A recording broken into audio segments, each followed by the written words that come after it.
Many people set out in life on this happiness quest, on the pursuit of happiness. But what I'm going to suggest is that what we really want in life is we want to arrive at this place where we are at peace within ourselves, we are fulfilled, we are content, and at home within our own skin. And as you most likely are already aware, most people aren't. Most people aren't comfortable in their own skin because the way in which they perceive.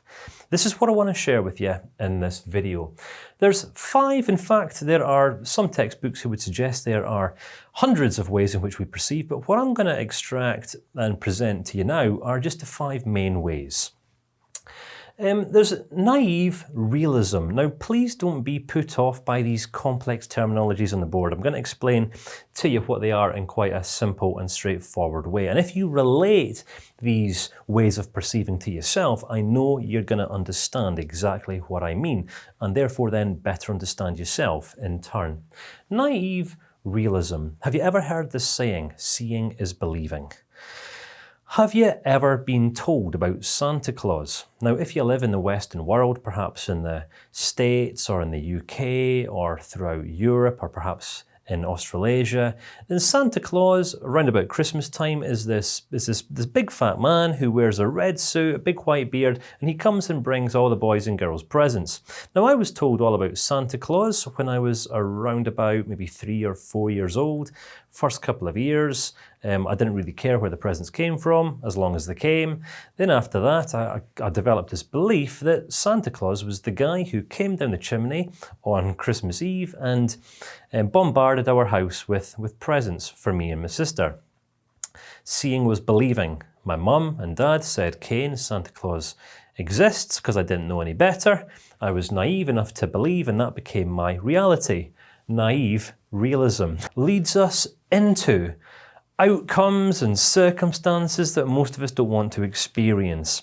Many of us in life will act upon our assumptions and the conclusions that we arrive at instead of investigating further to establish what's true, i.e. the facts. Many people who are not, or who have not yet developed their ability to be intuitive, rely more on their rationale and their emotions to inform their day-to-day interactions. This does not serve people in life. When people make emotional decisions or respond or react in an emotional way, 9 times out of 10, an emotional reaction is not a well-considered reaction, which will then have adverse consequences that leads them into a place of emotional undesirability, if that makes sense. Representative realism. Representative realism is where we assign meanings onto our experiences in life. For example, it might be the case that you have read a hypnotherapy book, and the book that you have written or the book that you've read at some point in the past is not exactly the same as the way in which I'm communicating hypnotherapy to you right now. And bear in mind, we haven't started looking at the processes, the techniques yet. We're just setting a foundation that we can actually build upon. You are going to be making a representation inside of your mind right now. And if you are not aware of the representation that you're making, this will become your reality.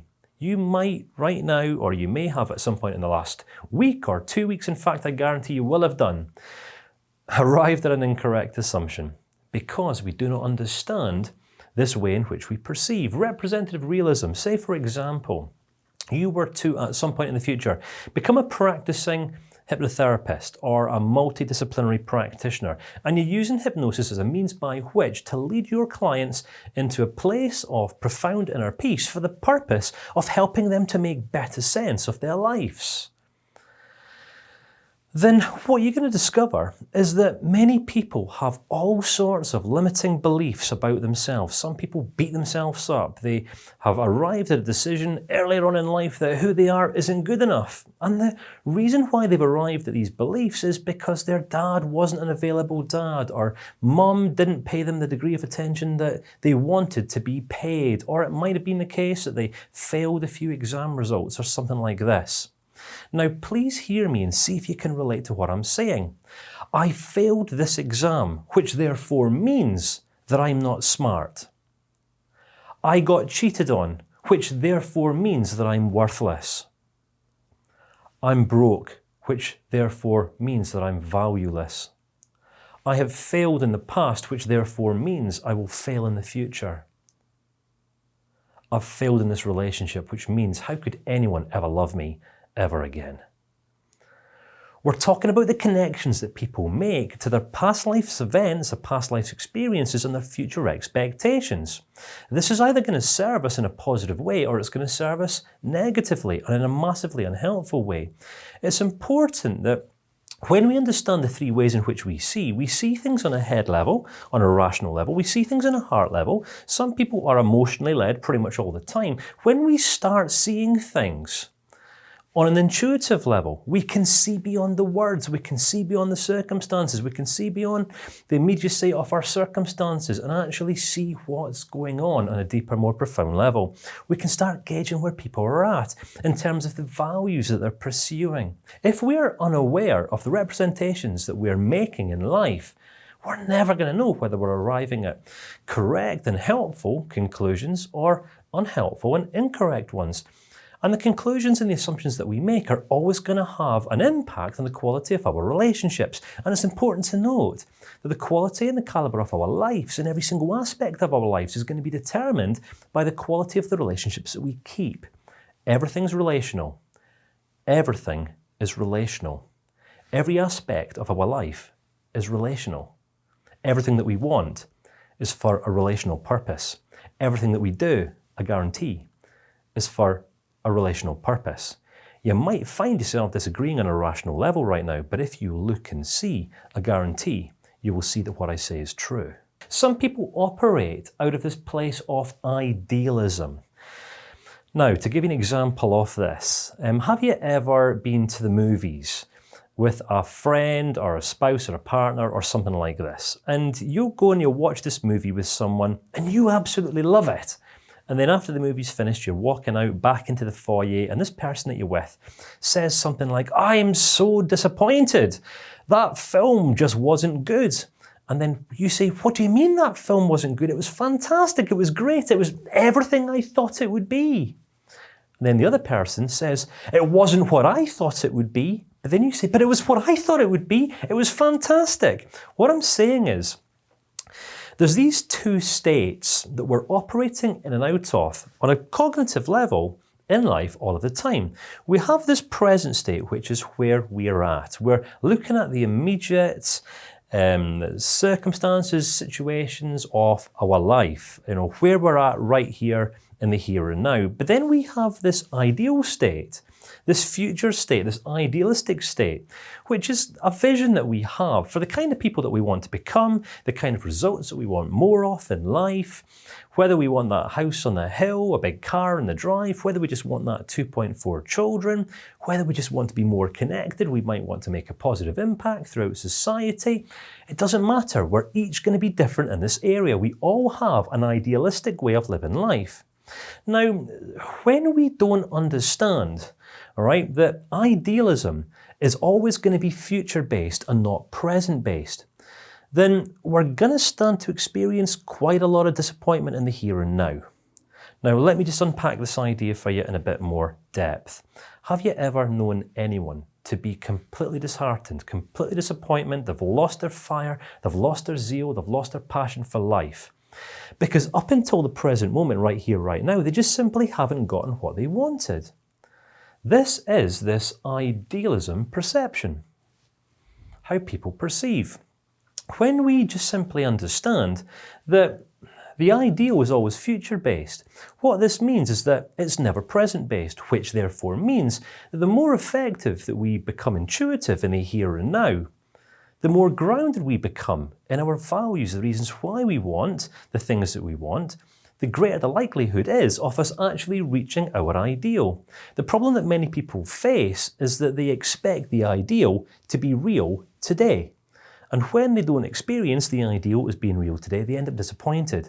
Some people spend their entire lives feeling down, depressed, and disappointed, which is just a result of living in this idealistic way, when our expectations just simply aren't met. You with me? Makes sense. It's just a way in which we perceive.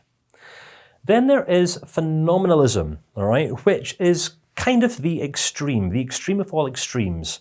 There are some people in life who would adamantly debate and argue that there is no degree of truth outside of that which they have experienced.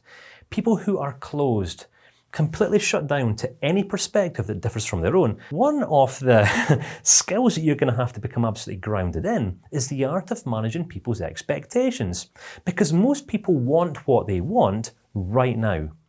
And if you're the kind of person who can't give those people what they want right now, then they're going to end up being disappointed in you.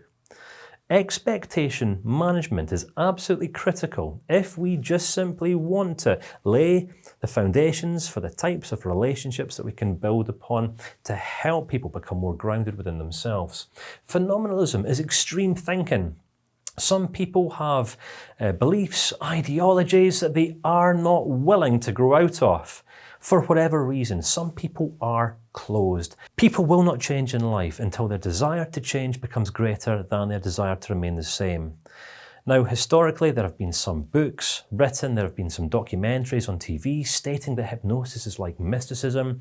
You know, as hypnosis, we will just get a little pendant, swing it back and forth, click our fingers, send people to sleep, and then when they wake up, they've been mystically transformed. What I'm saying here is that on a level, transformation is very much a cognitive process. But the only way that we can guide people through this transformation is when we heighten and raise people's levels of self-awareness.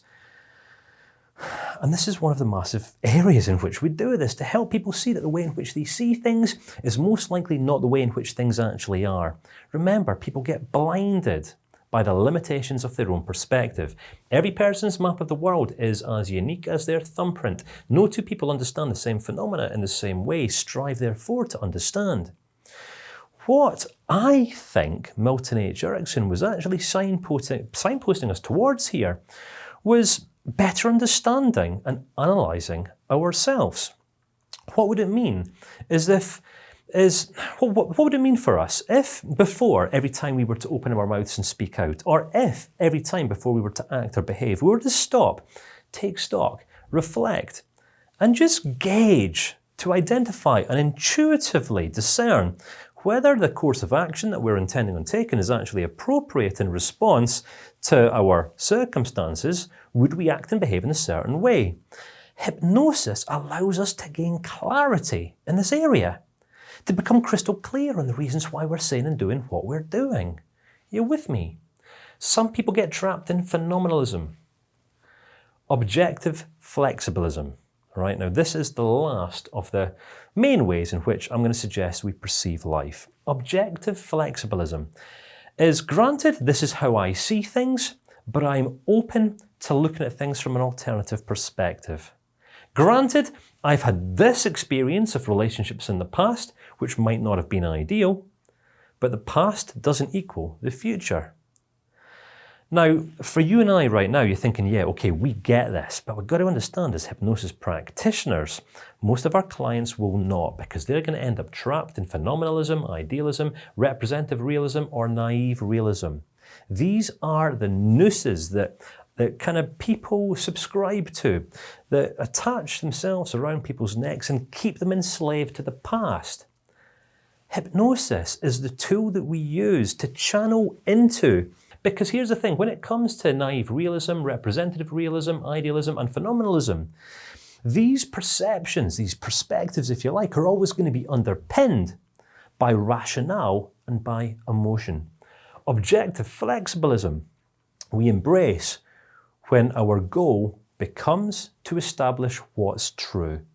For us, in the context of our relationships, what's true in terms of the reasons why I'm at where I'm at in life, what's true in terms of how are my current attitudes, actions, habits, behaviours limiting the relationships that I'm currently involved in. How might I be playing an adverse negative impact in my outside world? How could I become better, more valuable for other people? Because everyone wants to become better. Everyone wants to become more valuable. The problem is, some people get trapped in their emotions, where many people commit their lives to feeling better. those people just sometimes haven't yet come to see and understand that we actually have better options, where many people commit their whole lives to feeling better. Other people commit their lives towards growing in awareness of themselves and ultimately becoming better.